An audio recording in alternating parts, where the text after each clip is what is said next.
Bienvenidos a la clase número 3 de la materia Circuitos Electrónicos 2 de la carrera de Ingeniería Electrónica en la Universidad Simón Bolívar. Continuando con el tema de amplificadores multietapa, en la clase pasada estudiamos las configuraciones especiales Cascode, Darlington y Darlington complementaria. En la clase de hoy veremos una nueva configuración de amplificación multietapa denominada el amplificador diferencial.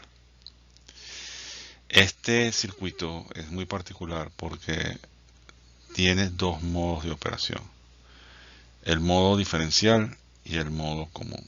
Entonces estudiaremos cómo se comporta el modo diferencial y cómo se comporta el modo común. Luego procederemos a estudiar la figura de la relación de rechazo al modo común, denominada CMRR por sus siglas, la cual es muy importante en el estudio de los circuitos y que da la ventaja de usar esta configuración de amplificación diferencial. Veremos la resistencia de entrada de ese amplificador, la resistencia de salida, sus redes de polarización y veremos algunos ejemplos sobre los mismos. Y al final, pues le daré referencia a la bibliografía asociada a este tema. La topología del amplificador diferencial es como se muestra. Está formada por dos transistores, en la figura denominados dispositivo 1 y dispositivo 2, ya que pueden ser OBJT o tipo FET. Tenemos dos entradas independientes, B1 y B2. Cada uno de los dispositivos tiene una resistencia de carga en la parte superior, ya sea el colector o ya sea el drenador, si es un transistor FET. En la parte inferior, ambos terminales que están en la parte inferior, ya sea el emisor o ya sea el surtidor, están conectados en común, formando una especie de nodo. Luego viene una fuente de corriente donde podemos observar dos componentes. El dibujo de la fuente de corriente significa el valor de la corriente en DC que produce esa fuente de corriente. Y la resistencia es la resistencia que ofrece la fuente de corriente al circuito cuando se hace el análisis AC. Arriba vamos a tener una polarización positiva y abajo tenemos una polarización negativa.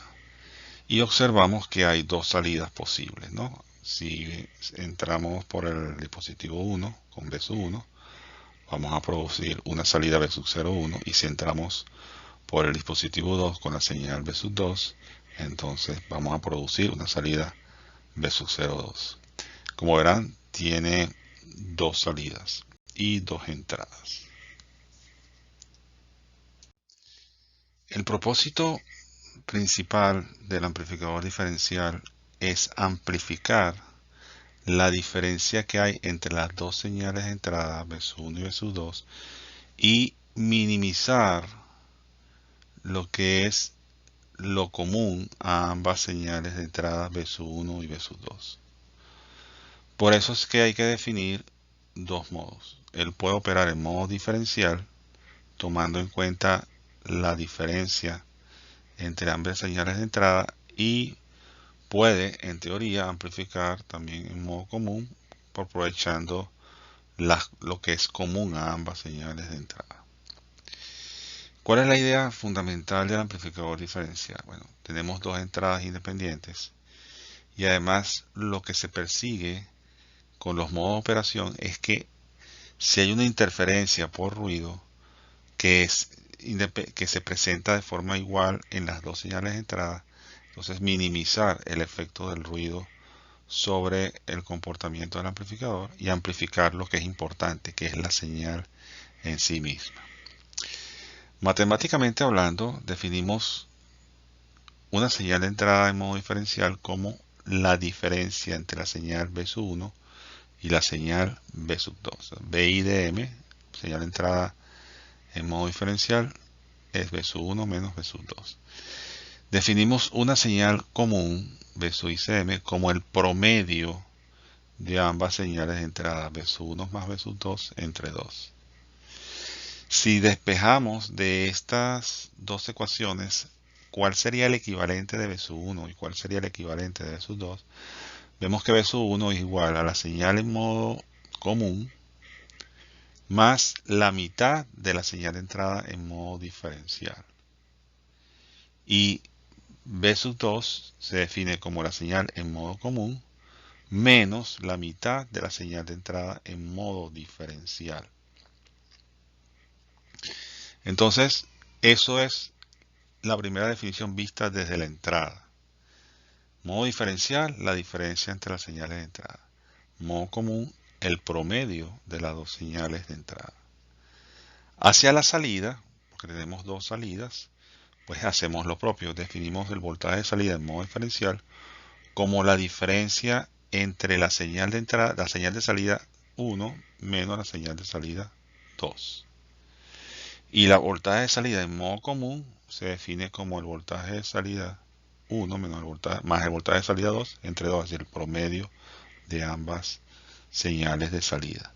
Si aplicamos esta ecuación y despejamos el equivalente del voltaje de salida 1 y el voltaje de salida 2, observamos que el voltaje de salida 1 es igual al voltaje de salida en modo común más la mitad de la voltaje de salida en modo diferencial. Y el voltaje de salida 2 es igual al voltaje de salida en modo común menos la mitad del voltaje de salida en modo diferencial. Estas son las ecuaciones básicas para estudiar el amplificador diferencial. A partir de allí, pues uno puede hacer todos los cálculos correspondientes a ese amplificador. En la figura vemos un amplificador diferencial con una sola entrada, B1. La entrada B2 vale 0. Eso implica que el voltaje de entrada en modo diferencial es igual a B1, que en este caso se define como B1, y el voltaje en modo común respecto a sus entradas independientes va a ser B1 y medios, ¿no? Entonces, usualmente cuando solamente hay una señal de entrada, pues solamente se toma una señal de salida. ¿Cuál es el propósito de esto? Bueno, supuestamente vamos a conectar este par diferencial con otros circuitos. Entonces la entrada es en modo diferencial o la entrada es en modo común, dependiendo de lo que uno desea hacer, ¿no?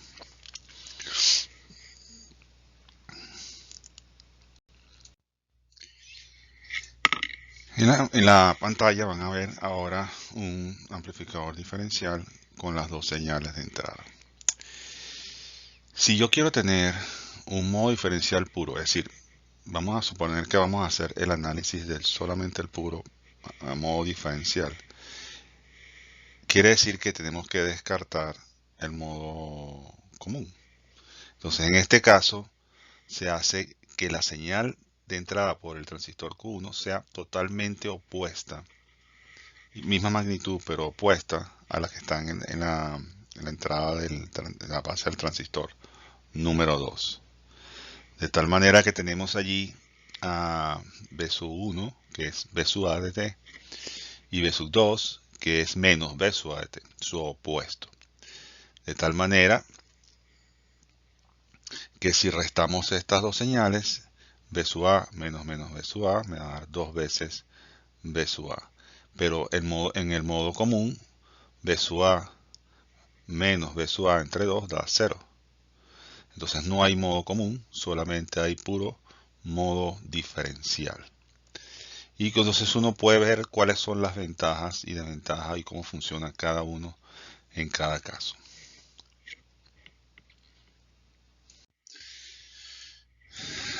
Vamos a estudiar entonces cuál es el circuito equivalente en modo diferencial.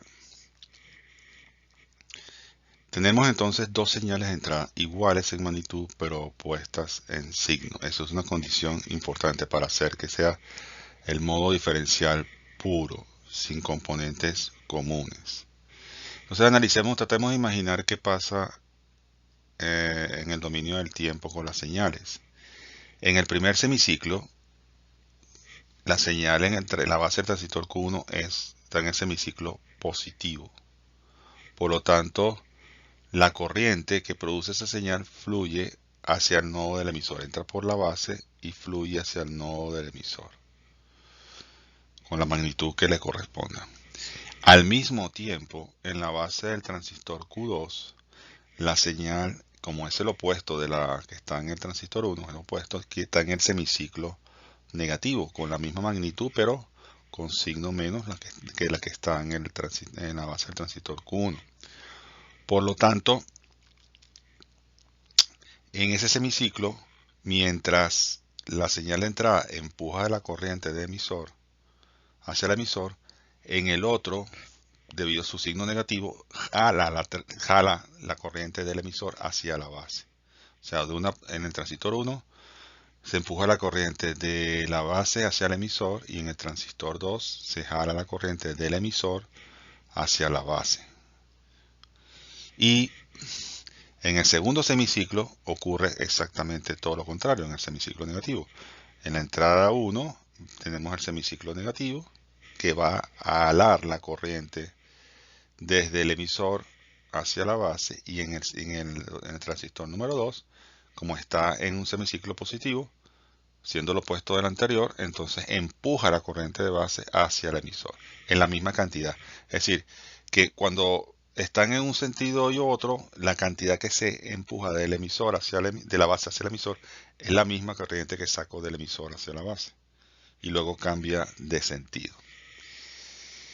Eso trae como consecuencia que si toda la corriente que entra por la base de un transistor se va hacia el emisor del otro, por la resistencia Rn no pasa ningún tipo de corriente, por lo tanto no hay caída de tensión, lo cual lleva a concluir que ese es no viendo caída de tensión y siendo, como es un análisis AC, que la fuente es independiente menos SUE, en este caso la fuente negativa está apagada y no hay caída de tensión en Rn, por lo tanto esos 0 voltios que aparecen ahí se trasladan hacia el emisor, debido a que no hay caída de tensión en la resistencia Rn.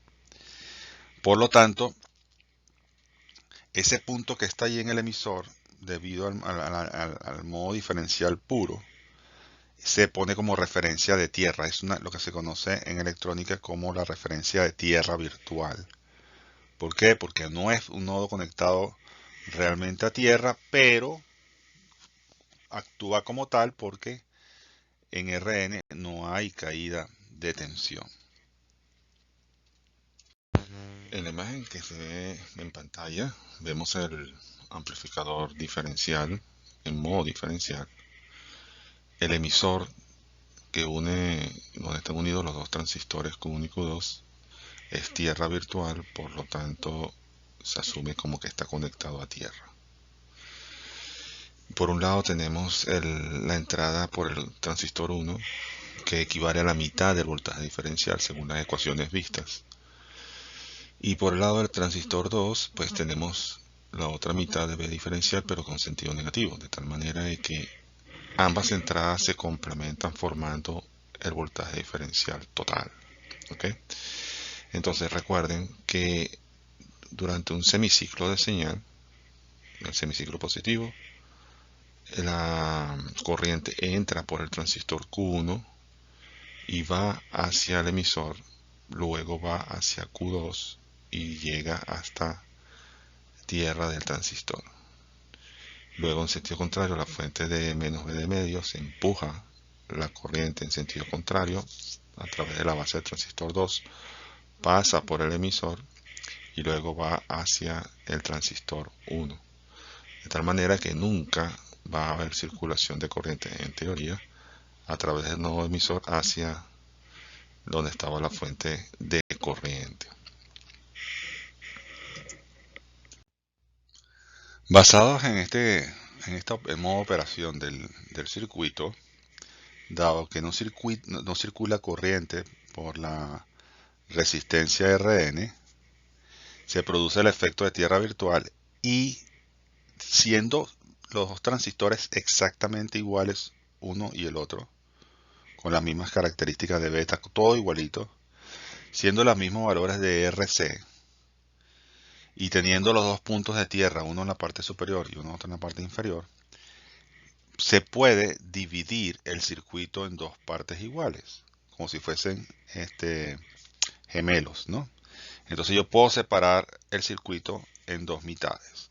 De un lado tengo el modo diferencial medio con fase positiva porque es positivo, y del otro lado, en el transistor Q2, tengo el modo diferencial medio, pero como ven con fase negativa porque es el negado del anterior, para que se pueda producir el efecto de modo diferencial puro y no se mezclen los dos modos en el análisis. Entonces quiere decir que yo puedo analizar cada uno de esos circuitos por separado y obviamente si el comportamiento de uno va a ser el mismo comportamiento del otro. Y eso simplifica el análisis. Este sería el circuito equivalente C para el modo diferencial. Tenemos una señal de entrada P sub A positiva para efecto del caso en este momento y en el lado 2 tenemos una señal de entrada B sub A negativa. Como ven, la polarización es opuesta a la de el lado 1. Efectivamente, cuando recorremos la malla, como ya comentamos, cuando la señal B sub A empuja la corriente hacia el nodo emisor, del otro lado la estamos extrayendo en la misma magnitud y viceversa. Cuando B sub A del lado 2 es positiva, empuja la corriente hacia el emisor y del lado de Q1 está la ala del emisor hacia la base. De tal manera que ese pivote de corriente no permite fluir corriente por Rn. Recuerden, en el análisis AC, el valor de la fuente de corriente en DC desaparece porque vale 0 para ese análisis y por lo tanto se abre la fuente. Lo único que queda en referencia a la fuente de corriente es su resistencia que es la resistencia que él ofrece al circuito. Aplicando el mismo razonamiento que hicimos en las dos clases previas, definimos B sub 0, 1 como lo que produce la caída de tensión que produce la fuente de corriente del transistor Q1, que es beta 1 por I sub B1 multiplicado por RC. ¿Ok? Debido a la manera como fluye la corriente a través de la resistencia RC, ese voltaje es negativo, eso ya lo sabemos. Definimos I sub B1 como B sub pi1 entre R pi1. Desde el punto de vista del circuito, recuerden que el emisor está a tierra. Tengan eso siempre en mente. El emisor está a tierra. Por lo tanto, B sub pi1 es igual a B sub A. Y B sub A, por supuesto, como estamos en modo diferencial puro, va a ser igual a la mitad de BI de modo diferencial medios. Haciendo este cambio, colocamos que B sub 0,1 es menos beta 1 por la corriente base, que en este caso es B pi1 entre R pi1 multiplicado por RC. Y sustituyendo B sub pi por el valor de la entrada en modo diferencial medio, nos queda entonces que B sub 0,1 respecto a la entrada en modo diferencial es menos un medio de Gm1 por Rc. No son, como verán, no son cálculos pues complicados.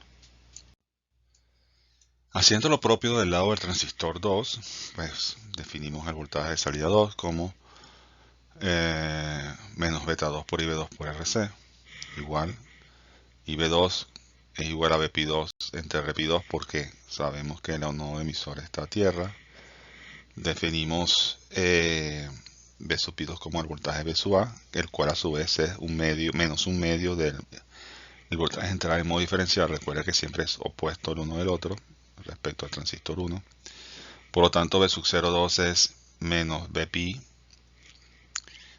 menos B2, beta 2 por Bpi2 entre Rpi2 por Rc. Sustituimos B sub pi2 por su equivalente y nos queda que como los dos signos menos se anulan, B sub 0,2 entre Bi en modo diferencial es GM2 por RC entre 2. Similares ecuaciones, pero con signos diferentes. Luego, si queremos ver la ganancia de voltaje en modo diferencial total, la definimos como el voltaje de salida entre el voltaje de entrada en modo diferencial. El voltaje de salida lo tomamos diferencial también en este caso. Sería el voltaje de salida 1 menos el voltaje de salida 2 respecto al voltaje de entrada en modo diferencial. Dividimos eso en los dos términos que llamamos voltaje de salida 1 entre modo de entrada, voltaje de entrada en modo diferencial menos voltaje de salida 2 entre voltaje de entrada en modo diferencial. Sustituimos ambos términos y me queda que el voltaje, la ganancia de voltaje en modo diferencial total es menos Gm por Rc. Gm tiene el mismo valor para ambos transistores porque tienen la misma corriente, porque son exactamente iguales los transistores y su resistencia de polarización. Por lo tanto, no se discrimina el GM1 y el GM2 para nada, ni el RC. No existe tal como un RC1 y RC2, porque si no, el amplificador diferencial se desbalancea y entonces ya no hay modo diferencial puro. Y entonces todo lo que estamos haciendo no sirve de nada. La gracia es que sea exactamente la misma, todo igual, la misma resistencia, los mismos transistores, todo igual.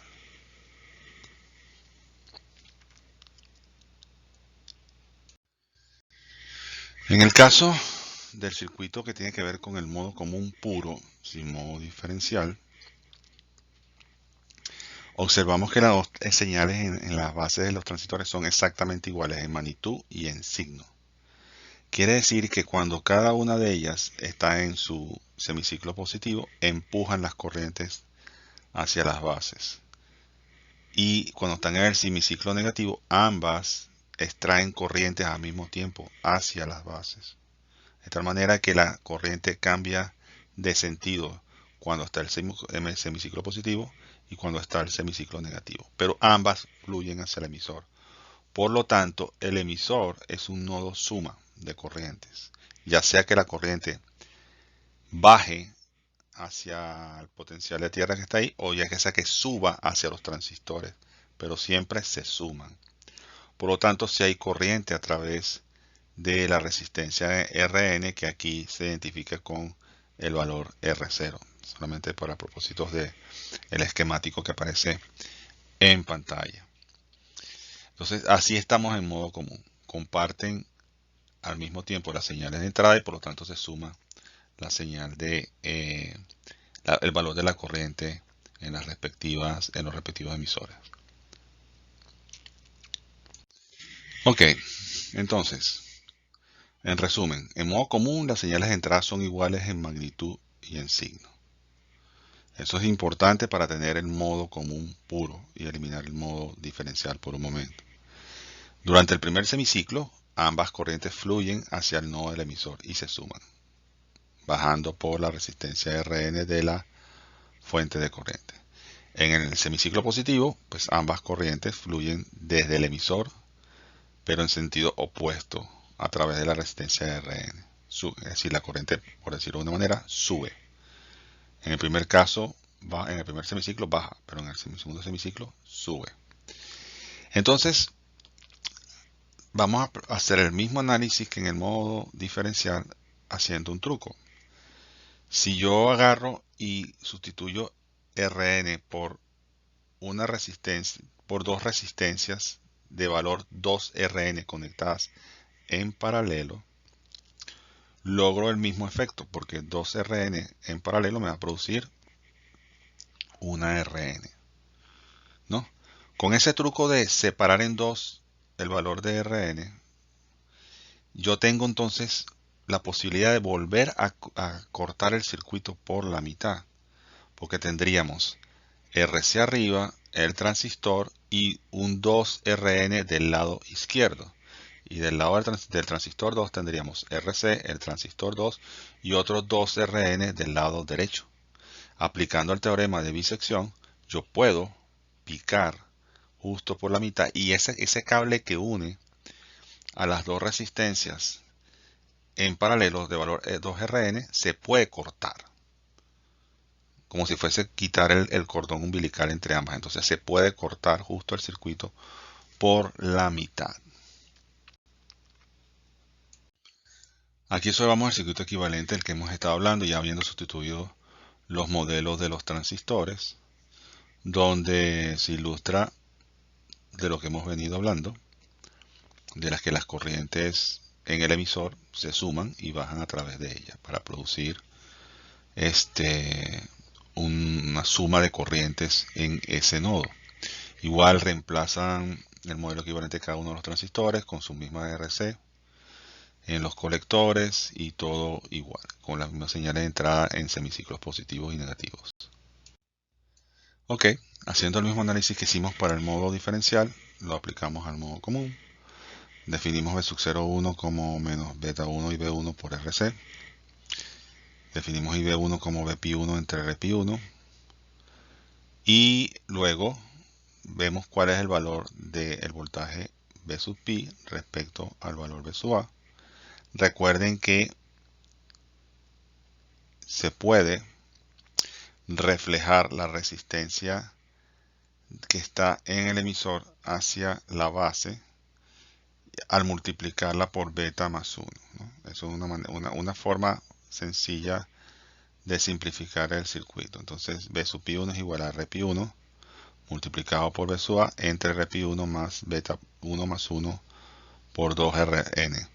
Se hace aquí la diferencia entre los subíndices de beta 1 y Rpi 1, a pesar de que los transistores son exactamente iguales, solamente con el propósito de identificar de qué lado estamos hablando, de qué transistor se está hablando en un momento dado, pero sabemos que son iguales, ¿no? B sub A pues es igual al voltaje de entrada en modo común porque es el mismo para ambas. Lo sustituimos en la ecuación y nos queda que B sub 0,1 es igual a menos beta 1 RC entre Rpi 1 más beta 1 más 1 2Rn multiplicado por B sub I en modo común. Y despejamos el voltaje de salida 1 en función del voltaje de entrada en modo común.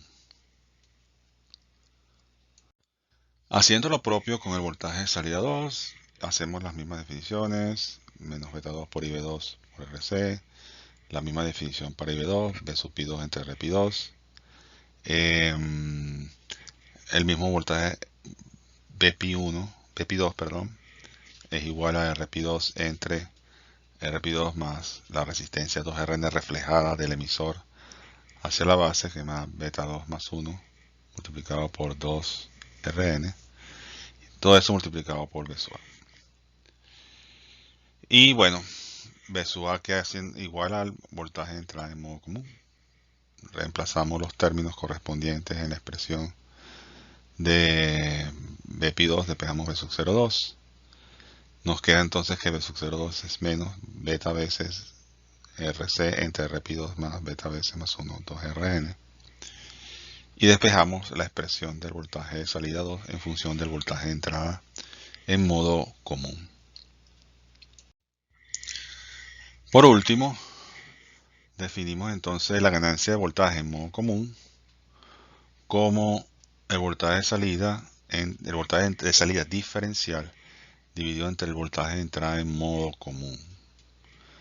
Aplicando lo que vimos, la definición que vimos anteriormente, en la primera parte de la clase, tenemos que B sub 0,1 menos B sub 0,2 entre B sub I en modo común es la ganancia en modo común total. ¿Okay? Dividimos eso en dos términos para poder sustituir los cálculos previos. Y resulta que debido a los signos y a la resta,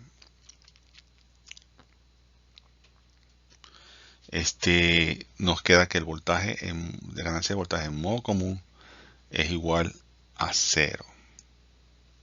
Es decir, el amplificador, el circuito no amplifica las señales en modo común.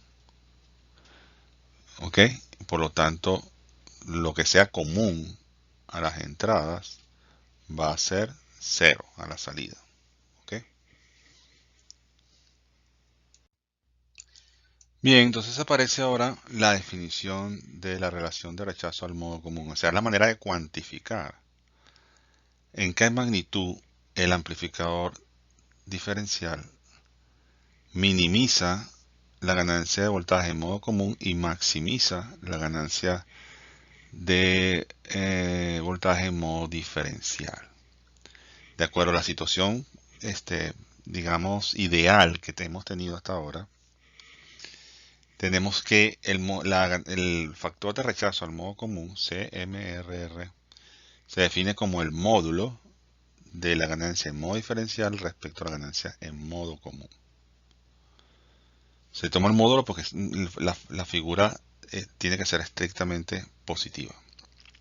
Y como las ganancias de voltaje pueden ser positivas o negativas, para unificar se puso módulo.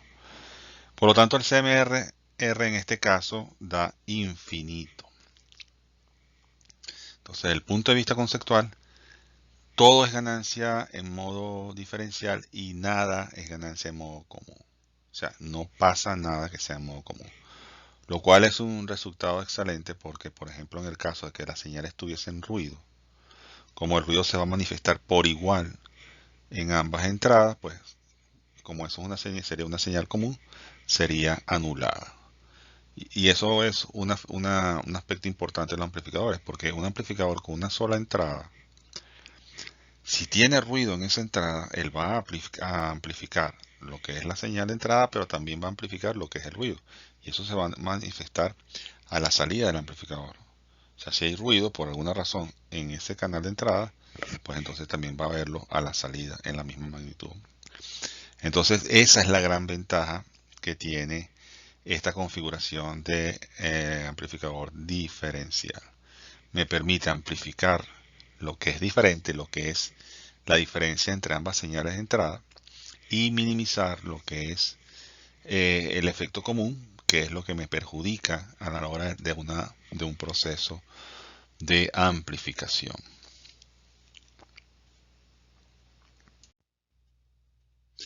Es muy frecuente en, en los circuitos electrónicos que se diseñan que no necesariamente se usen las dos entradas. Generalmente el amplificador diferencial tiene una, una señal de entrada, la otra está apagada. Y también es común que se tome solamente una de las salidas, porque no se necesitan las dos. O sea, tener salidas diferenciales implica tener dos circuitos colocados en cada una de las salidas. Y eso no es una cosa que sea típica, más que se quieran tener dos amplificadores diferenciales conectados en cascada, donde la salida de uno va a la entrada del otro y la salida de uno va a la entrada del otro. Entonces tendríamos que utilizar las dos salidas, pero porque estratégicamente es importante tener esa configuración. Pero el resto podemos tener salidas simples. Ok, entonces tendríamos que el factor de rechazo al modo común va a depender de la ganancia de voltaje en modo diferencial de la salida 1 respecto a la ganancia en modo común de la salida 1. Reemplazando los términos que obtuvimos previamente, obtenemos que el CMRR es igual a 1 sobre 2 RP1 multiplicado por RP1 más 2RN multiplicado por beta más 1. El CMRR, por ciertas razones, se suele expresar en decibeles, porque está asociado generalmente a niveles de audio, porque mucho de las aplicaciones de amplificadores para eso, para audio. Por lo tanto, si lo expresamos en términos logarítmicos, serían 20 logaritmos de la expresión anterior. Ya ven por qué se define como módulo de esa cantidad. Ahora bien, siguiendo con la misma estrategia que hicimos en las dos clases previas, pues una vez que dominamos el tema de la ganancia, pasamos a calcular las resistencias de entrada y salida del amplificador. En este caso, como tenemos un modo diferencial, ¿verdad? La resistencia de entrada del amplificador diferencial en modo diferencial puro sería la resistencia que se ve desde las dos bases, que se ve desde la entrada de las dos bases de los transistores al mismo tiempo, como se ve en la imagen, ¿no? O sea que tendría que aplicar un B de prueba y de prueba pasándolo por las dos señales de entrada, donde V sub D sería el voltaje de prueba. Entonces, por cada lado, si ustedes observan el circuito que analizamos antes, y asumiendo que, recuerden, el emisor está a tierra, por el lado de Q1 se ve RP1 a tierra. Y por el lado de Q2 se ve RP2 a tierra. Como ambas resistencias son iguales a RP, entonces daría RP por un lado y RP por el otro. Y si sacan en modo diferencial cuál sería la resistencia de entrada tomando las dos entradas de forma diferencial, se recorren esa malla, les quedaría que sería, ambas resistencias estarían en serie, por lo tanto daría 2 veces RP. Entonces, por cada una sola de las entradas, RP. Y la resistencia de entrada en modo diferencial, tomando entre las dos señales de entrada, es 2 RP. Bueno, del mismo modo que hicimos con el modo diferencial, hacemos lo mismo con el modo común, recordando que en el modo común el emisor no está a tierra, ahí va a estar la resistencia de Rn, que por conveniencia la sustituimos por dos resistencias de valor 2Rn en paralelo para poder aplicar el circuito en dos partes. Entonces, si hacemos eso y reflejamos la resistencia 2Rn del emisor hacia la base, nos queda que lo que se ve por cada una de las entradas es equivalente a Rp más 2Rn multiplicado por beta más 1, tomando cada entrada por separado. Pero si tomamos la señal de entrada con ambas conectadas al mismo punto, pues quedarían en paralelo y por lo tanto el valor de la resistencia en modo común, ¿verdad? Sería el mismo por ambos lados, pero si las conectamos de esta forma, sería la mitad del valor que tendríamos, ¿no? Originalmente. En el caso de la resistencia de salida, pues aplicamos un B de prueba y un I de prueba a la salida del circuito. En este caso, si queremos ver la resistencia de salida entre las dos salidas, conectamos un B de test conectado entre el sub 01 y un B sub 02, un B de prueba y una corriente de prueba. Y analizamos el circuito. Apagamos las fuentes independientes. Como las fuentes están apagadas, básicamente lo que tenemos que nos quedaría un circuito donde las corrientes de base son cero. Por lo tanto, si las corrientes de base son cero, la fuente dependiente beta veces I de base va a ser cero, es decir, eso se va a abrir. Y lo que nos queda entonces es dos resistencias RC que están en serie. Por lo tanto, la resistencia de salida diferencial en este caso sería 2RC, porque es la diferencia entre las dos salidas, ¿no? Y por cada una de ellas, si yo me paro con un B de prueba y de prueba en B sub 01 y en B sub 02, ya sea en modo diferencial o en modo común, lo que voy a ver por un lado es RC y por el otro lado también RC. Entonces, el circuito no es mayormente complicado. Veamos ahora el ejemplo 3.1. Se tiene un amplificador diferencial con las siguientes características. RC igual a 4.7K, I sub 0 2000 A y RN 100 kiloohmios. Los transistores tienen una beta de 100 y un BT de 25 milivoltios. Determine las ganancias de voltaje diferencial y modo común con salida simple. El CMRR del circuito, la resistencia de entrada y de salida en modo diferencial y en modo común. El objetivo de este ejemplo es ponerle número a las ecuaciones que acabamos de estudiar. El primer paso siempre es, a menos que pidan otras cosas, determinar los valores de los parámetros de los transistores para poder hacer los cálculos en AC, en modo de alterna. Entonces, para eso necesitamos ver un poco la parte de polarización. Si la fuente de corriente del amplificador diferencial es 1 mA, quiere decir que las corrientes del colector de ambos transistores es la mitad de esa cantidad, porque ambas aportan y ambas son exactamente iguales porque los transistores son iguales en sus características. Por lo tanto, IC1 y IC2 van a ser iguales a 0.5 mA. De allí obtenemos el valor de GM1 y GM2, que son iguales, por supuesto, porque son iguales a IC entre BT. Entonces, GM1 IC, que es igual a IC1 entre BT, va a ser igual a 0.04 A/V o mos, como ustedes lo conozcan. GM2 va a ser igual a ese valor. Y luego con el GM2 determinamos RPI1 y RPI2. RPI1 es igual a beta entre GM1, lo cual nos da que RPI1 es igual a 2500 ohmios y RPI2 pues es el mismo valor de RPI1. Hecho esto, calculamos primero la ganancia de modo diferencial 1. Se refiere a la ganancia de voltaje respecto a la salida 1, que es menos GM1 RC1 entre 2.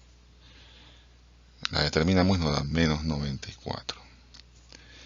La ganancia de voltaje en modo común 1 va a ser igual a menos beta 1 RC1 entre RP1 más 2 veces la resistencia de la fuente de corriente multiplicada por beta más 1. Eso nos da que la ganancia en modo común es igual a menos 0.023.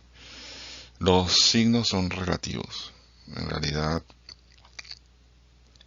son definiciones que se hacen en el circuito. Simplemente son referenciales.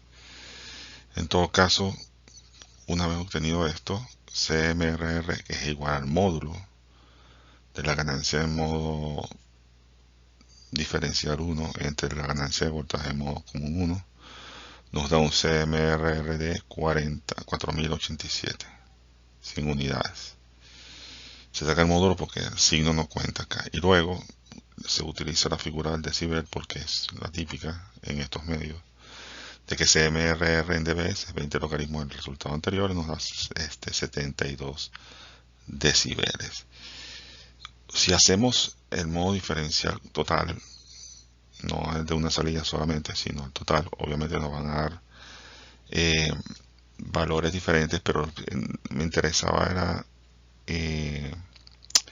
los valores que me permiten tener un CMRR, porque si utilizamos el diferencial total, el CMRR va a ser siempre infinito y usualmente en los circuitos no se usan las dos salidas, a menos que haya conectado dos pares diferenciales, dos amplificadores diferenciales en cascada, o sea, uno seguido detrás del otro, en cuyo caso sí tendríamos que tomar en cuenta las salidas diferenciales. Pero usualmente los circuitos integrados, como se trabaja en electrónica, solamente se utiliza el amplificador diferencial para la primera etapa, una sola de las etapas nada más. Luego calculamos las resistencias de entrada por cada lado del circuito. La resistencia de entrada 1, que va a ser igual a la resistencia de entrada 2, va a ser igual a RPI porque el emisor está a tierra y lo único que hay es la base, la juntura base emisor de los transistores. Eso nos da por supuesto una resistencia de entrada de 2500 ohmios. La resistencia de entrada en modo diferencial se toma como si hubiese una fuente de voltaje diferencial entre las dos bases de los transistores. Es decir, que vemos al mismo tiempo dos caminos de resistencia que están en serie. Por lo tanto, se suman. Entonces eso nos da una resistencia de entrada de modo diferencial igual a 2pi, o sea, es 5 kilo ohmios. Y la resistencia de entrada de modo común tiene que ver un poco como una sola fuente, que es igual a ambas entradas, que es la modo común. Pero hay una resistencia en el emisor, que es la resistencia RN. Esta resistencia RN, si uno la refleja del emisor hacia la base, queda multiplicada por beta más 1. Y como hicimos el truco de dividir la RN en dos resistencias en paralelo, equivalentes a 2 Rn cada una. Por lo tanto, nos va a quedar que la resistencia de entrada de modo común es Rp más 2 Rn multiplicado por beta más 1, lo cual nos da una resistencia de 20.2 megas. Observen lo importante que es la resistencia de la fuente. Tiene que ser alta, la mayor posible.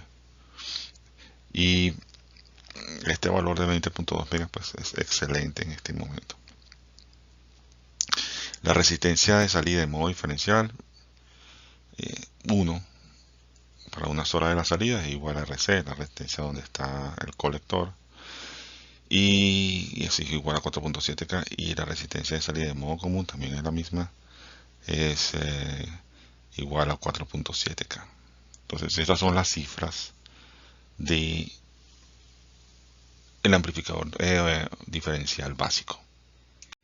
Entonces bueno, ya habiendo visto los aspectos quizás más importantes de la configuración del par diferencial, que como pueden observar no tiene, digamos, una mayor complejidad en sí mismo, vamos un poco a estudiar otros aspectos del mismo. Y tiene en este caso la polarización.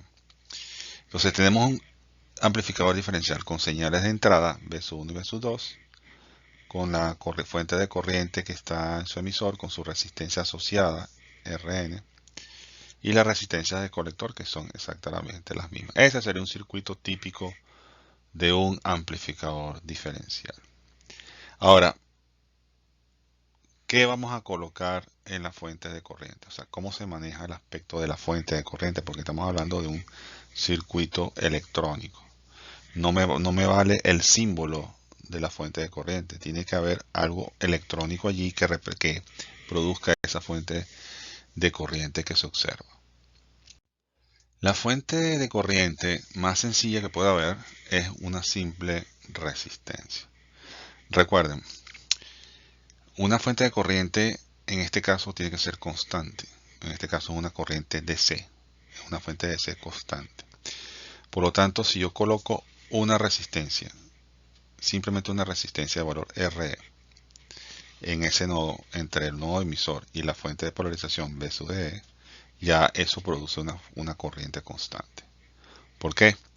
Si ustedes recorren desde la base hacia el emisor, tengo tierra, voltaje de tierra en la base del emisor, estamos haciendo el análisis DC. Paso por la juntura base emisor, hay una caída de voltaje que en este caso se llama V sub F. Entonces 0 menos V sub F produce menos V sub F en el nodo de emisor. Y del otro lado tenemos un voltaje V sub E que típicamente es negativo. Así como V sub C es típicamente positivo, V sub E es típicamente negativo.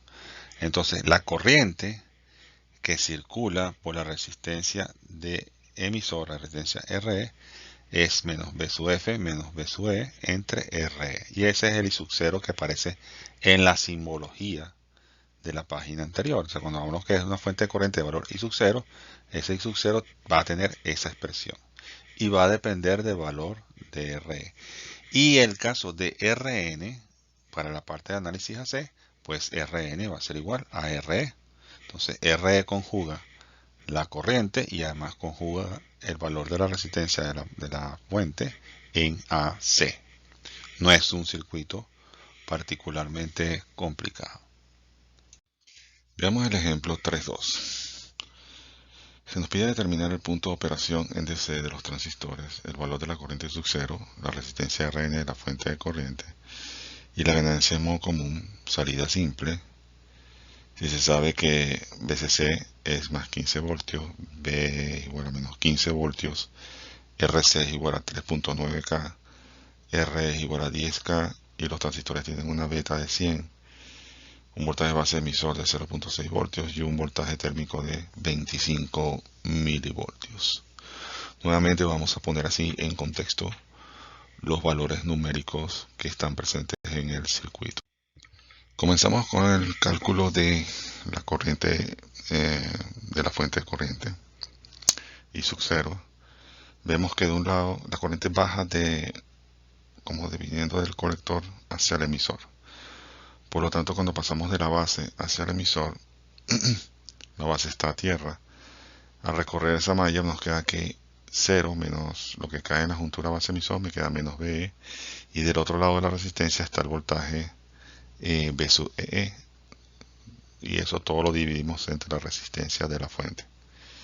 Eso nos da una corriente I sub 0 de 1.44 miliamperios. Como las corrientes de emisor de cada rama del amplificador diferencial son iguales, dividimos I sub 0 en dos partes porque los transistores son exactamente iguales. Eso nos da corrientes de emisor de 0.72 miliamperios. Y la corriente de base también la calculamos. Dividimos la corriente de emisor entre beta más 1 y nos da 7.1 microamperes. Y la corriente de colector, que siempre es muy parecida a la corriente de emisor, nos da alrededor de 0.71 miliamperes. Esas son las corrientes con que se energizan los transistores.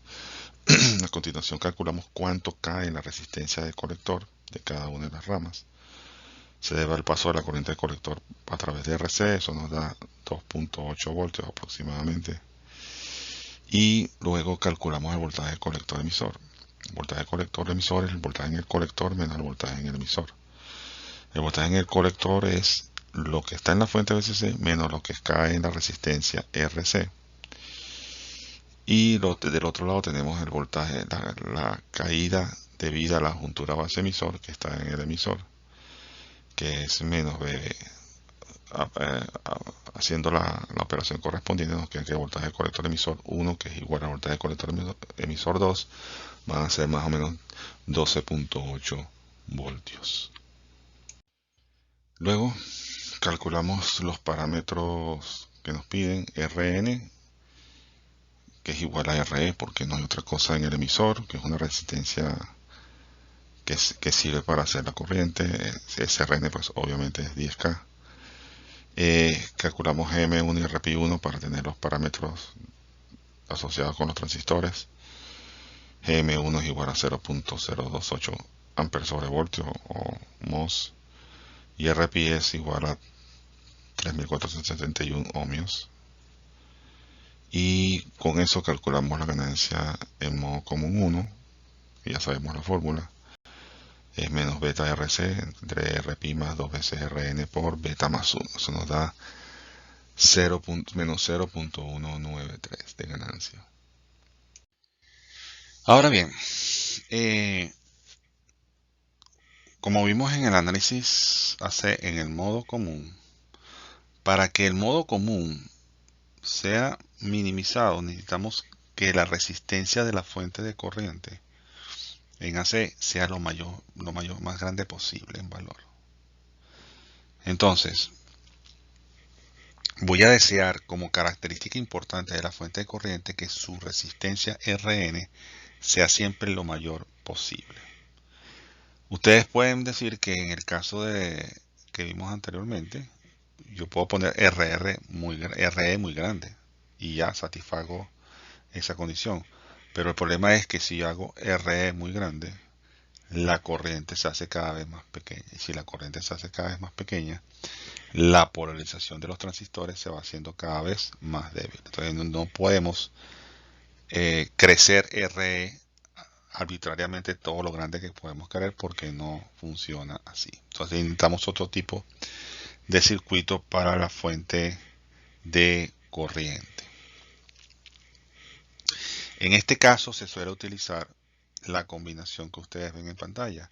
La fuente de corriente en este caso está formada por las dos resistencias RA y RB, el transistor Q3 y la resistencia RE. Eso que está allí es un esquema de fuente de corriente que se llama activa porque tiene el transistor. Si fuese pura resistencia, pues sería pasiva. Pero aquí el transistor juega bien porque juega como un elemento que es controlado por corriente. Entonces, bueno, la idea aquí es calcular la corriente de emisor, que aquí se le denomina I sub 0 porque es la fuente de corriente, dependiendo de los valores de RA, RB, RE y las características del transistor para hallar cuánto vale esa corriente que produce esa fuente. Ok, entonces analizando el circuito, de la manera como hemos hecho ya en todas estas clases, en el lado de la base del emisor de transistor 3 tenemos un voltaje de Thevenin que depende del voltaje V sub E. Tenemos una resistencia de Thevenin y como hicimos previamente, recorremos la malla base emisor de ese transistor para hallar primero su corriente de base y luego hallar su corriente de colector. Y la corriente de colector básicamente es la corriente I sub 0 de la fuente. Entonces, usando lo que hemos aprendido en clases previas, podemos determinar cuál es el valor de esa fuente de corriente, en este caso I sub 0, y que me permite saber cómo va a quedar polarizado el circuito. Por supuesto que requiere más cálculos que una simple resistencia, pero como vamos luego a ver posteriormente, la resistencia que ofrece este tipo de fuentes es mucho mejor que un RE. La podemos crecer hasta un cierto valor porque va a depender mucho del transistor. Como vamos a hacer en algún momento el análisis DC del amplificador diferencial, vamos a necesitar la resistencia de la fuente de corriente. Entonces nos paramos en el lado de el colector para ver qué se ve hacia abajo. O sea, yo necesito saber qué ofrece la fuente de corriente hacia el nodo de emisor. Y eso va a ser mi resistencia RN, lo que se ofrezca desde ahí, lo que se vea desde ese punto, desde el emisor hacia abajo, hacia el transistor Q3, hacia la resistencia RE y hacia la resistencia RA y RB. Entonces ahí en el emisor aplicamos un B de prueba y de prueba para ver cuál es la resistencia equivalente vista desde el emisor en dirección hacia la fuente de corriente. Colocamos el circuito equivalente, sustituimos el transistor por su modelo híbrido pi y hacemos los cálculos correspondientes. Bueno, entonces hacemos los cálculos correspondientes, definimos I sub 3 como la I de prueba multiplicado por R entre RP, que es el equivalente de RA en paralelo con RB, más RP3. Eso es un divisor de corriente. El voltaje de emisor es igual a menos I de 3 por RP más RP3. Por lo tanto, I de prueba es GM3BP3 más el V de prueba menos V sub E entre el R0 del transistor. Hasta ahora no hemos usado nunca el R0 del transistor porque no ha sido requerido. El R0 forma parte del modelo híbrido del transistor, solamente tiene un valor usualmente alto y para efectos de los cálculos de ganancia que hemos venido haciendo, pues no se ha requerido porque en realidad no aporta mucho en cuanto a los términos que hemos manejado. Pero en este caso sí es crítico. El R0 del transistor Q3 es importante, por eso se toma en cuenta para estos cálculos. Entonces el Rn de la fuente sería el V de prueba entre I de prueba multiplicado por el R0 del transistor, a su vez multiplicado por el término grande 1 más Re en paralelo con Rp más Rp3 entre R0, más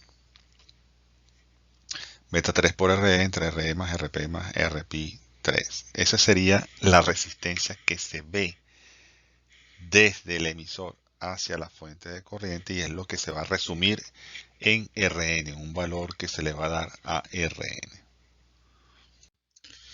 Veamos el ejemplo 3.3. Determine el valor de la corriente sub 0, la resistencia Rn de la fuente de corriente y la ganancia de modo común, salida simple. Si se sabe que VCC es igual a más 15 voltios, B igual a menos 15 voltios, RC igual a 4.7 kiloohmios, RE igual a 9.1 kiloohmios, RA 470 ohmios y RB 5 kiloohmios. Los transistores tienen una beta de 100, un R0 de 50K, un voltaje base emisor de 0.6 voltios y BT igual a 25 milivoltios. La idea de este problema es comparar los resultados en AC que se obtienen con una fuente pasiva con los de una fuente activa, para que se vean un poco las ventajas o desventajas que tienen algunas de las dos configuraciones. Bueno, Me estamos primero calculando la corriente que maneja la fuente de corriente a través de sus componentes. Hacemos un B de Thevenin en la base de la fuente. Eso nos da que es igual a B por RA entre RA más RB. El valor de B de Thevenin es igual más o menos a menos 1.3 voltios. Y el R de Thevenin, que es la resistencia de RA y RB en paralelo, nos da 429.6 ohmios aproximadamente. A partir de allí determinamos la corriente de base del transistor 3, que es el transistor que maneja la fuente activa, y eso nos da que recorriendo la malla que es de la base hacia el emisor, nos da una corriente de base de 14.3 micros. La corriente del colector 3 de ese transistor va a ser beta veces esa corriente de base, va a ser 1.43 mA, lo que nos da que la corriente que circula por el circuito, por cada rama del circuito, va a ser aproximadamente 0.72 miliamperes. A partir de ahí, pues podemos calcular cuánto vale la resistencia de la fuente, que ya la obtuvimos en los cálculos previos, y nos da que la resistencia Rn que ofrece esa fuente es alrededor de 4.1 megaohmios. Estamos hablando ya de las escalas de valores de las resistencias de fuentes de corriente, pero vemos que la ganancia en modo común 1, que es el objeto de interés de estos ejemplos, es alrededor de menos 0.00048, considerablemente más pequeño que el caso de la fuente pasiva. Esto significa que nuestro CMRR va a ser mucho mejor en este caso. Y esa es la idea. La idea es que obtener un valor lo más cercano a lo ideal del CMRR. En este caso, que la ganancia de modo común sea 0. Obviamente nunca va a ser así, pero nos vamos a tratar de acercar lo más posible a eso. El segundo esquema para hacer una fuente de corriente se llama fuente de espejo. Fuente espejo de corriente. Simple. Se usan dos transistores pegados base con base, que son el dispositivo 1 y el dispositivo 2. Cuando se dice pareado, es que al igual que en el par diferencial, con los transistores Q1 y Q2, estos dos transistores son exactamente iguales. Son copia fiel uno del otro. Tienen que tener las mismas características. Adicionalmente a eso hay una red de polarización que permite pasar corriente a esos dos transistores. Y del lado derecho, pues tenemos algo que energiza ese segundo transistor y es el que va conectado eventualmente al emisor del par diferencial. Entonces la estructura general de un fuente espejo de corriente simple es esa, en términos de cajitas, ¿no? Y eso es un esquema típico de polarización en los amplificadores diferenciales. Repito, la idea es buscar el mayor RN posible sin sacrificar la corriente. Por eso es que estos esquemas se diseñan de esa forma. Otra ventaja de utilizar fuente espejo de corriente es que yo puedo utilizar la fuente de corriente y replicarla en varios puntos de un circuito. O sea, es decir, yo la diseño para un amplificador diferencial.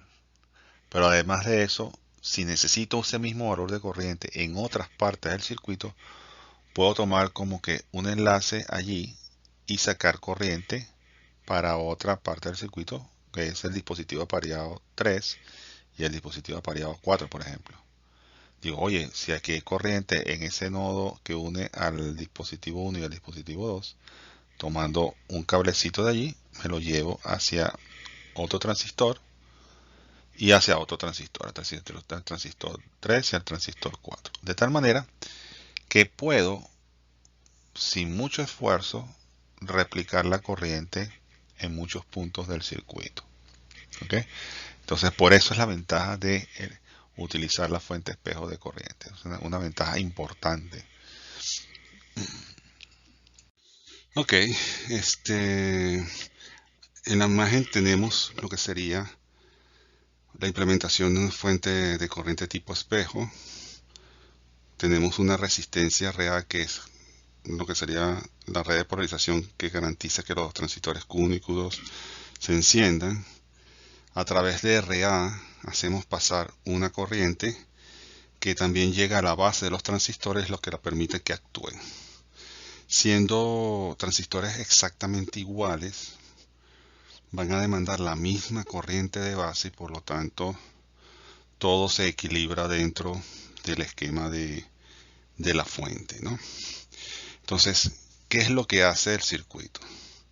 El circuito va a replicar del lado del transistor 2 todo lo que pase del lado del transistor 1. Por eso se le denomina espejo de corriente. Lo que pasa en transistor 1 con su corriente de polarización se va a replicar en el transistor 2. De tal manera que el cálculo de I sub 0 se resume del lado del transistor Q sub 1.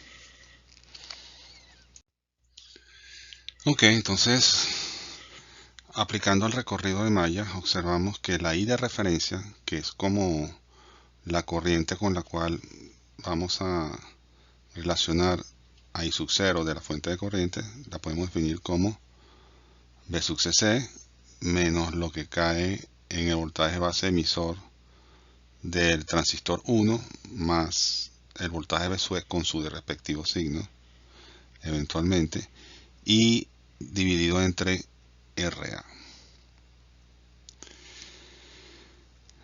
Vemos que topológicamente el voltaje base emisor 1 necesariamente es igual al voltaje base emisor 2. En este caso vamos a tener que recurrir a la ecuación de corriente que define el transistor a nivel de semiconductores. La corriente de emisor se define como la corriente inversa de operación del transistor multiplicado por E a la voltaje de base emisor entre eta Vt menos 1, donde Vt es el voltaje térmico.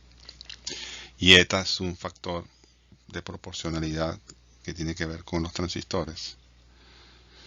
Y de allí despejamos cuánto vale el voltaje de base emisor para poderlos igualar a ambos. Entonces, despejando el voltaje de base emisor de esa ecuación, nos queda que el voltaje de base emisor es eta voltaje térmico logaritmo neperiano de E y E entre I es 0. ¿Okay? Pasamos el 1 para este lado y no sé cuánto, todo lo que usualmente uno hace para el despeje de esa ecuación. Por definición, la corriente por el transistor, por el emisor del transistor 1 tiene que ser igual a la corriente del emisor del transistor 2. Tienen que ser iguales. Entonces, si cada uno de los transistores tiene una corriente de emisor asociada, pues entonces tenemos que igualar la expresión que obtuvimos para el transistor 1 igual a la expresión que obtuvimos para el transistor 2 de los voltajes de base de emisor. Si las corrientes son iguales, entonces necesariamente la I de ref va a ser igual a 0. Es decir, la corriente que baja por el transistor 1 va a ser igual a la corriente que baja por el transistor 2. Ahí es lo que se llama el efecto de espejo. Entonces aquí el truco está en calcular I de ref en base a lo que está allí.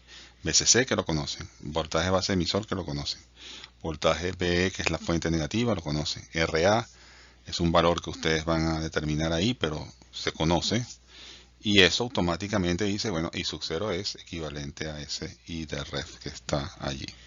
Ese es el efecto de espejo de corriente.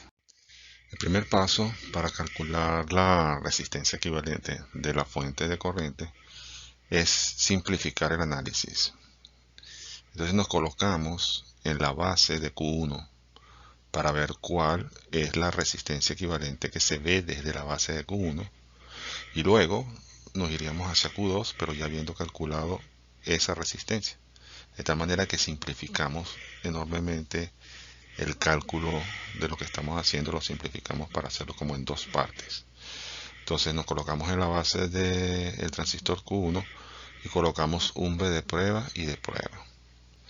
Observamos que por un lado está el camino de RPI1, cuya corriente viene dado por el B de prueba dividido entre RPI1.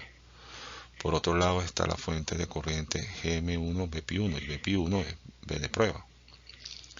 Y por otro lado está la corriente que baja por R01, que es básicamente B de prueba entre R01. Y por el otro lado está la resistencia RA de polarización, que es B de prueba entre RA. Entonces tenemos cuatro corrientes asociadas allí, ¿verdad? Que son las que van a permitir establecer las ecuaciones de cálculo para la resistencia vista desde la base del transistor 1.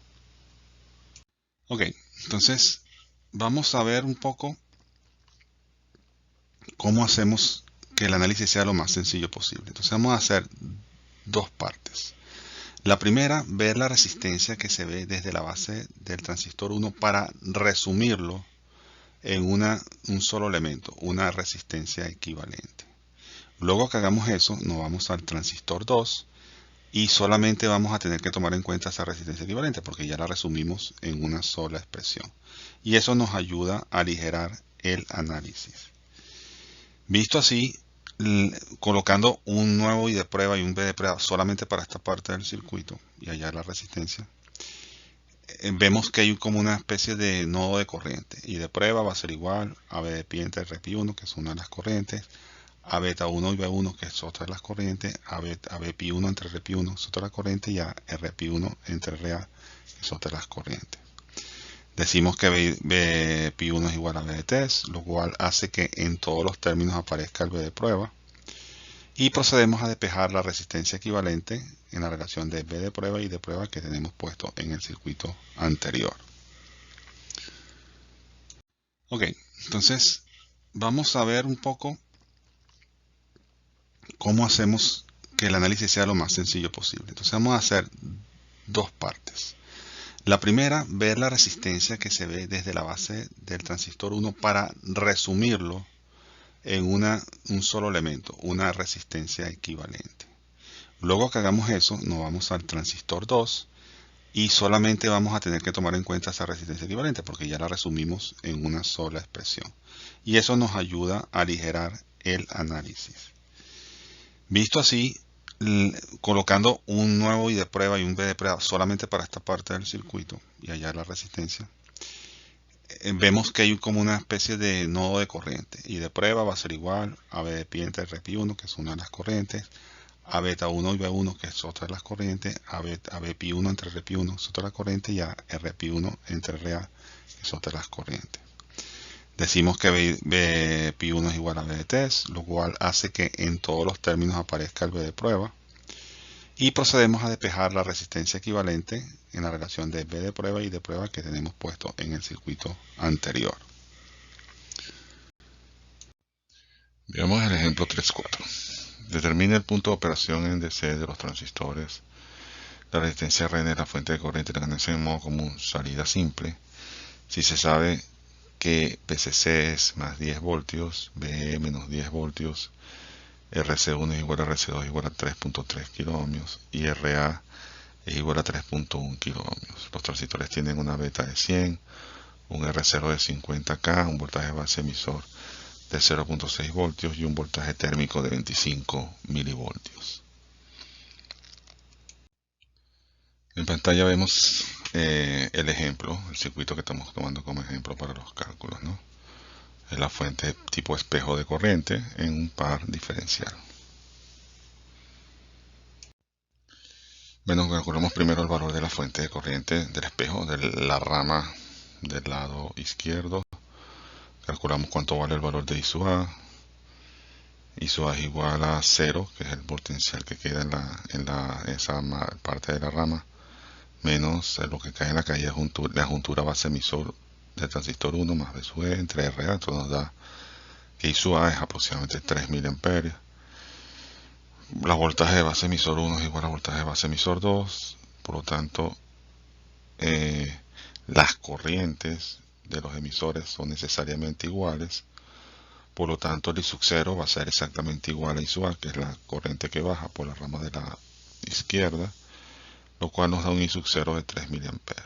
Como los dos transistores son exactamente iguales, pues la corriente por cada rama del amplificador diferencial va a ser igual a 1.5 miliamperes.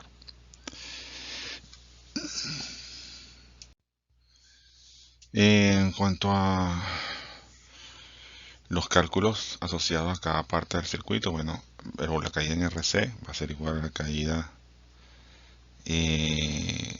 debido a la corriente que circula por la rama. Eso nos da 4.95 voltios. El voltaje colector emisor, la diferencia entre el colector y el emisor, eso nos da 5.65 voltios aproximadamente para cada uno de los transistores. El GM3, que es IC3 entre LT, nos da 0.06 amperes sobre voltios. El RPI3 nos da beta, que es igual a beta entre GM, nos da que RPI3 es aproximadamente 1667 ohmios. Y una vez con los parámetros en DC, hallamos el RN, que en este caso del espejo de la fuente de corriente en forma de espejo de corriente es igual a R02. Entonces implica que Rn es igual a 50K, una resistencia de una fuente muy bajita, comparado con los valores que hemos obtenido antes. Y la ganancia en modo común por la salida 1 es igual a menos 0.032. Como ven, los valores de alguna manera desmejoraron respecto al circuito anterior, pero la configuración de espejo corriente tiene características importantes que vamos a ver más adelante, y aparte de eso es el comienzo de la siguiente configuración. La siguiente configuración está basada en el espejo de corriente. Luego tenemos la fuente de corriente tipo Whitler. La fuente de corriente tipo Whitler es parecida a la fuente espejo de corriente, con la única diferencia es que se le añade una resistencia, en este caso R2, en el emisor de Q2. Y adivinen para qué. Para mejorar la resistencia Rn de la fuente de corriente. Entonces se le hace esa pequeña modificación al espejo de corriente añadiéndole una resistencia en el emisor.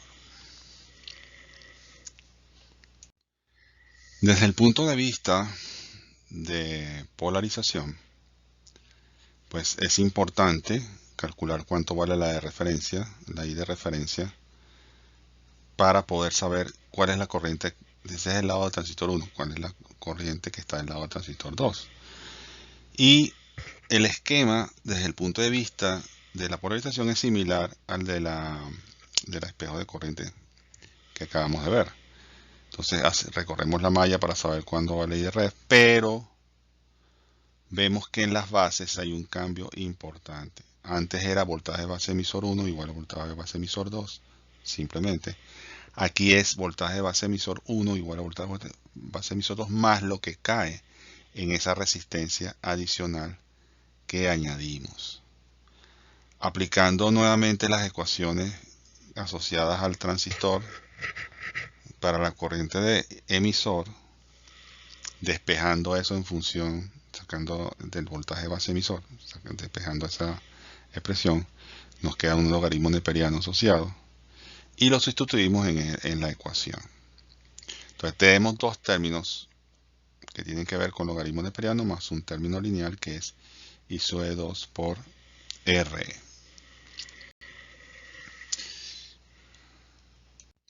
Bueno, entonces, para ir simplificando los términos, acomodemos mejor los logaritmos neperianos, dado que las corrientes inversas de polarización de los transistores son iguales. Y obtenemos que eta bt, el logaritmo neperiano de IE1 entre IE2 es igual a IE2 por RE.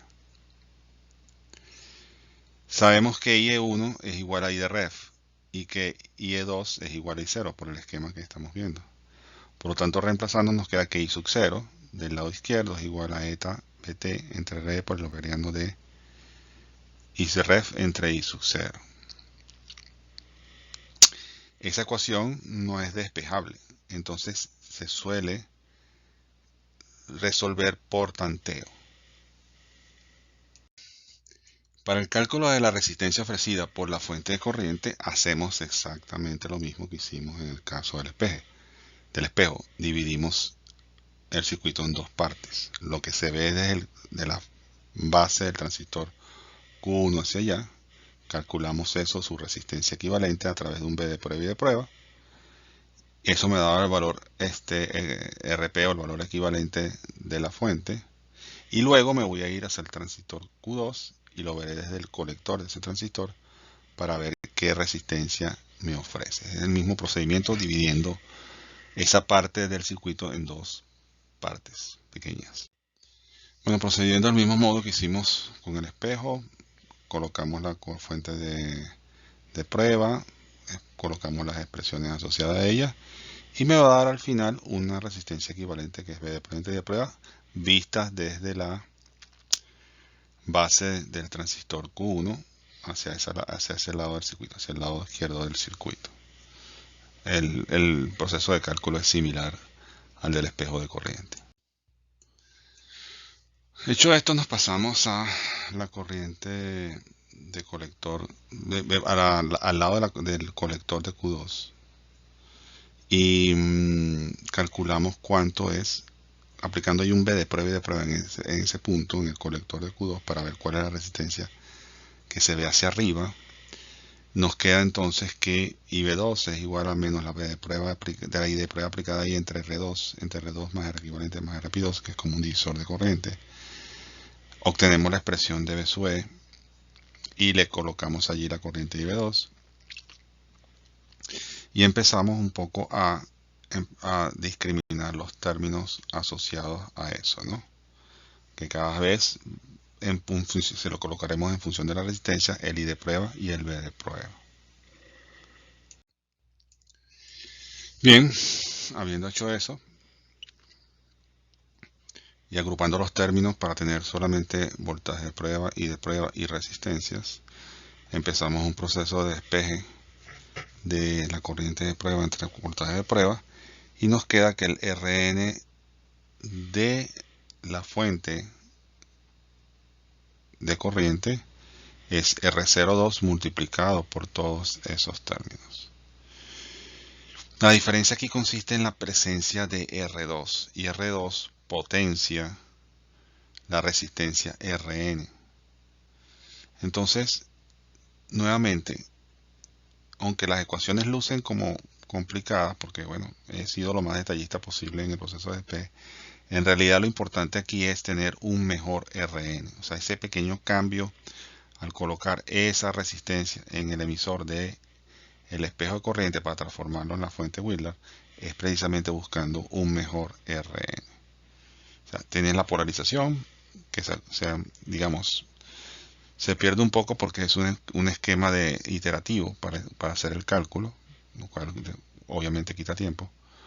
Y por el otro lado se gana un mejor Rn. Entonces, esas son las fuentes de corriente básicas que uno puede observar en un amplificador operacional. El amplificador diferencial en sí mismo es muy sencillo. Dos transistores con su resistencia y su fuente de corriente. Lo que puede llevar un poco de tiempo es determinar estas cosas, ¿no? Determinar estos valores de resistencia, hacer el análisis del circuito. Entonces, bueno, con eso finalizamos el análisis del amplificador diferencial.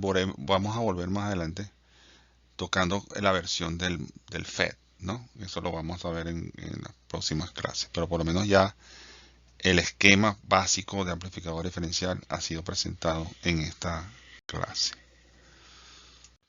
Veamos el ejemplo 3.5. Si tiene un amplificador diferencial que usa una fuente de corriente Wheeler, determine el valor de la corriente y la resistencia Rn de la fuente de corriente.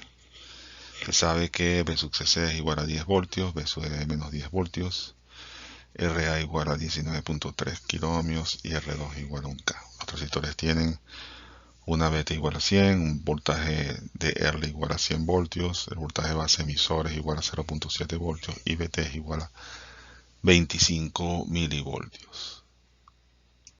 Ese proceso de tanteo, un proceso iterativo, lo podemos observar con este ejemplo. Vamos a suponer que esta vale igual a 1, que el voltaje térmico es 25 milivoltios, que I de ref lo calculamos y nos dio 1 miliampere, que el RE de la fuente de corriente es un K, y lo reemplazamos en la ecuación de la lámina anterior. Me queda I sub 0 es igual a 25 milivoltios entre un K por el logaritmo neperiano de 1 miliampere entre I sub 0. Entonces, del lado izquierdo está I sub 0 y del lado derecho está una expresión que es una función de ese I sub 0. Entonces, vamos a empezar a darle valores a la corriente I sub 0 hasta que ambos términos de la derecha y la izquierda se igualen. Empezamos con 1 miliampere, dado que I de ref es 1 miliampere, es un buen punto para empezar, porque de otra manera no tendríamos forma de estimar cuál es el mejor valor inicial. Entonces, I de ref es una buena referencia. Colocamos allí 1 miliampere y eso obliga a que la función del otro lado, que sería el neperiano de 1 miliampere entre 1 miliampere, daría 0. Entonces, todo se terminó a 0. Tanteando, decidimos reducir el valor de la corriente en la mitad, 0.5 miliampere. Observamos que del otro lado me da 0.173 miliampere. Sacamos la mitad de 0.5, 0.25 y vemos que a medida que vamos reduciendo I sub 0 va aumentando el término de la derecha y tienden a hacerse iguales. Entonces ya empieza un proceso donde con mucho cuidado uno va manejando las cantidades y las va incrementando en una proporción que permita encontrar el punto donde ambos lados de la ecuación se encuentran.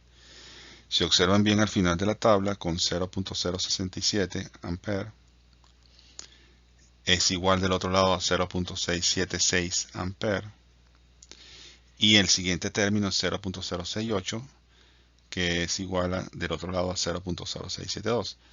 El término anterior son casi iguales, mientras que este ya están más diferenciados. Por lo tanto, yo me quedo con la opción previa.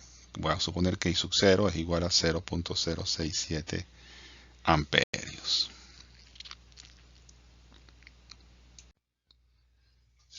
Una vez calculada la corriente por el proceso iterativo, pues podemos calcular el resto de los parámetros del transistor. R01 se suele calcular como el voltaje de Early dividido entre la corriente de polarización. En este caso, R01 sería 100 kiloohmios. GM1 ya sabemos es IC entre VT, eso nos da GM1 igual a 0.04 amperes sobre voltios. RP1 es beta sobre GM, nos da un RP de 2500 ohmios o 2.5K. Y calculamos el primer valor, que es el que necesitamos para el cálculo de la resistencia de la fuente, que es RP. RP, de acuerdo a las fórmulas que vimos en las láminas anteriores, nos da 24.71 ohmios. Una resistencia bajita en este caso, pero eso es una resistencia que es la resistencia vista desde la base del transistor de la fuente de corriente Whitlock hacia la parte del espejo, donde está el cortocircuito entre el colector y la base. Calculamos ahora el R0 del transistor 2. Nos da que ese R0, voltaje entre la corriente del transistor 2, del lado de donde está la resistencia en el emisor de la fuente de Whitlock, es 1.48 mega. El GM2 es 0.027 amperes sobre voltios. Y el RP2 es igual a 37K. Colocando esos valores y trayendo el valor de RP para esta expresión, nos da que el RN de la fuente es 5.37 megaohmios, una resistencia considerablemente mejor que la que obtuvimos con la espejo de corriente. Solamente con la introducción de esa resistencia en el emisor se gana una buena resistencia para las fuentes de corriente. Bien, entonces cerramos con la referencia de bibliografía. En el libro de Adele Cedra y Ken Smith lo pueden hallar en los capítulos 7 y 8. En el libro de Donald Niamen lo pueden hallar en los capítulos 4, 5, 6, 10 y 11. Y en el libro de Rashid está en los capítulos 7, 8 y 9. Recuerden buscar alguno de ellos y profundizar un poquito más en los aspectos tocados en la clase. Nos vemos en la clase número 4.